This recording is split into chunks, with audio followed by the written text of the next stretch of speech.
খুলনা প্রকৌশল ও প্রযুক্তি বিশ্ববিদ্যালয়ের শিক্ষার্থীদের দুই পক্ষের সংঘর্ষের ঘটনায় ঢাকা বিশ্ববিদ্যালয়ে পাল্টাপাল্টি প্রতিবাদ মিছিল করেছে বৈষম্য বিরোধী ছাত্র আন্দোলন ও ছাত্র দল।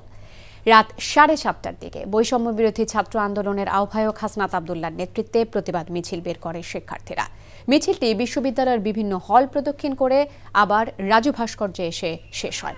এ সময় হাসনাত আব্দুল্লাহ বলেন, দেশ নতুন করে স্বাধীন হবার পরও একটি পক্ষ দেশে আবারও টেন্ডারবাজি আর দখলবাজির রাজনীতিতে ফিরতে চায়, আর এ কারণেই শিক্ষার্থীদের উপর হামলা করা হয়েছে বলে অভিযোগ করেন তিনি। হামলার তীব্র নিন্দা জানানোর পাশাপাশি এর সাথে জড়িতদের কঠোর শাস্তির দাবি জানান তিনি। একই সাথে বুধবার দেশের সকল শিক্ষা প্রতিষ্ঠানে জুলাই অভ্যুত্থানে আওয়ামী ফ্যাসিবাদীদের হামলার ভিডিও এবং কুয়েটে শিক্ষার্থীদের উপর হামলার ভিডিও চিত্র প্রদর্শন কর্মসূচি ঘোষণা করেন। এদিকে কুয়েটে হামলার নিন্দা জানিয়ে রাত 8:30টার দিকে টিএসসি থেকে একটি প্রতিবাদ মিছিল বের করে ছাত্রদল। মিছিলটি ভিসি চত্বরে গিয়ে শেষ হয়।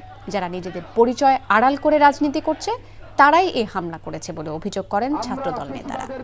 আপনাদের লড়াই এবং সংগ্রামকে আমরা সবসময় সম্মান জানাই।